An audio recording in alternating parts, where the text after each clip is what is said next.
नाग पंचमी के दिन भूल से भी नहीं करने चाहिए।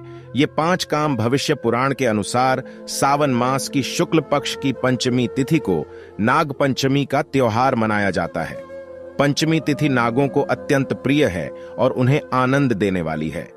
इस दिन नागलोक में विशिष्ट उत्सव होता है। पंचमी तिथि को जो व्यक्ति नागों को दूध से स्नान कराता है, उसके कुल में वासुकी, तक्षक, कालिया, मणिभद्र, ऐरावत, धृतराष्ट्र, करकोटक तथा धनंजय ये सभी बड़ाढ़े बड़ाढ़े नाग अभयदान देते हैं। उसके कुल में सर्प का भय नहीं रहता। एक बार माता के शाप से नागलोक जलने लग गए थे, इसीलिए उस दाह की व्यथा को दूर करने के लिए पंचमी को गाय के दूध से नागों को आज भी लोग स्नान कराते हैं।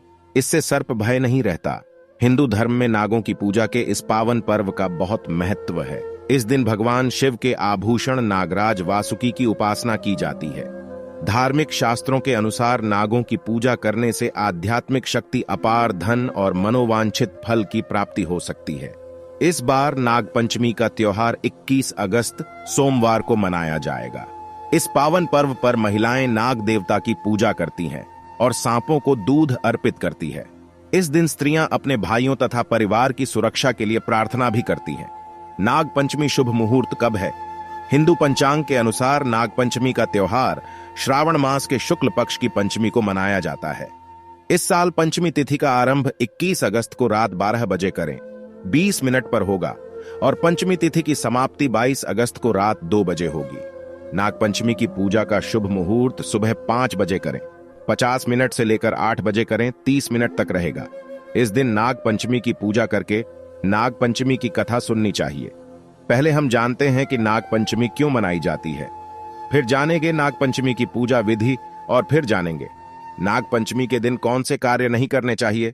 दोस्तों, भविष्य पुराण के अनुसार मनुष्य को नाग पंचमी के दिन इन कार्यों को भूल से भी नहीं करना चाहिए, अन्यथा घर से धन धान्य का नाश होता है, जीवन में सर्पों का भय सताता है और अनेक कष्टों को भोगना रहता है।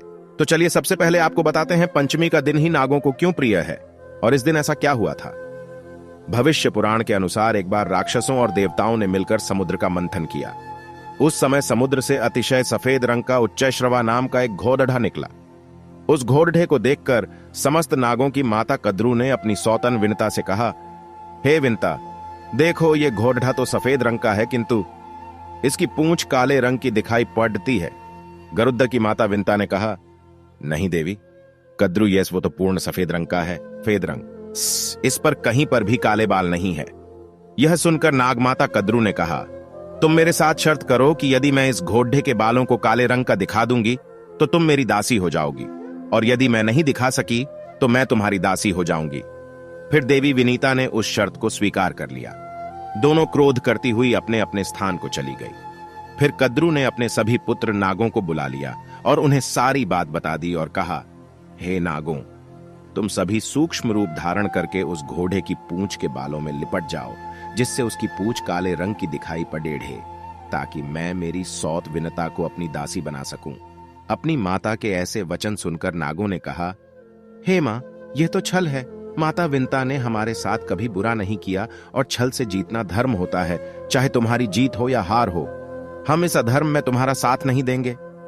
अपने पुत्रों का यह वचन सुनकर माता कद्रू बहुत क्रोधित हो गईं और कहा, तुम लोग मेरी आज्ञा नहीं मानते हो, इसीलिए मैं तुम्हें श्राप देती हूं कि तुम महाभयंकर यज्ञ में जलकर भस्म हो जाओ। इतना कहकर कद्रू चुप हो गई। माता का श्राप सुनकर सभी नाग भयभीत हो गए। फिर वे नागराज वासुकी को साथ में लेकर ब्रह्मा जी के पास पहुंचे और ब्रह्मा जी को अपना वृतांत सुना दिया। फिर ब्रह्मदेव ने कहा, हे वासुकी, तुम चिंता मत करो, मेरी बात सुनो। यायावर वंश में एक बहुत बड़ा तपस्वी जन्म मिलेगा, उसका नाम जरत्कारु होगा। तुम अपनी बहन मनसा का विवाह उस राशि के साथ कर देना और दोनों से आज तक नाम का पुत्र होगा जो संसार में कीर्ति प्राप्त करेगा। वह द्वापर युग के अंत में होने वाले जन्मजेय नामक यज्ञ से तुम्हारी रक्षा करेगा। ब्रह्मा जी के इस वचन को सुनकर सभी नाग प्रसन्न हुए और उन्हें प्रणाम करके अपने लोक में चले गए। ब्रह्मा जी ने पंचमी के दिन ही नागों को यह वरदान दिया था और आज तक मुनि ने पंचमी के दिन ही जन्मजेय यज्ञ से नागों की रक्षा की थी। इसीलिए पंचमी की तिथि नागों को अत्यंत प्रिय है।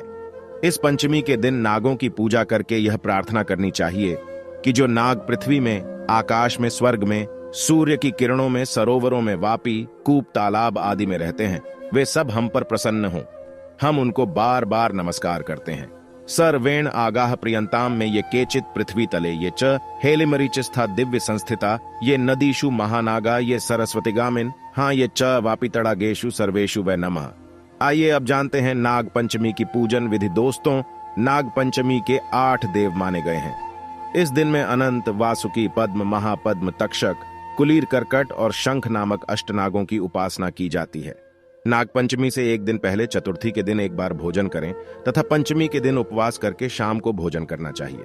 पूजा करने के लिए नाग का चित्र या मिट्टी की सर्प मूर्ति को लकड्डी की चौकी के ऊपर स्थान दिया जाता है। फिर हल्दी, रोली, चावल और फूल चढ़ाकर नाग देवता की पूजा की जाती है। उसके बाद कच्चा दूध, घी, चीनी मिलाकर लकड्डी के पट्टे पर बैठे सर्प देवता को अर्पित किया जाता है। पूजन करने के बाद सर्प देवता की आरती उतारी जाती है। सुविधा की दृष्टि से किसी सपेरे को कुछ दक्षिणा देकर यह दूध सबको पिला सकते हैं।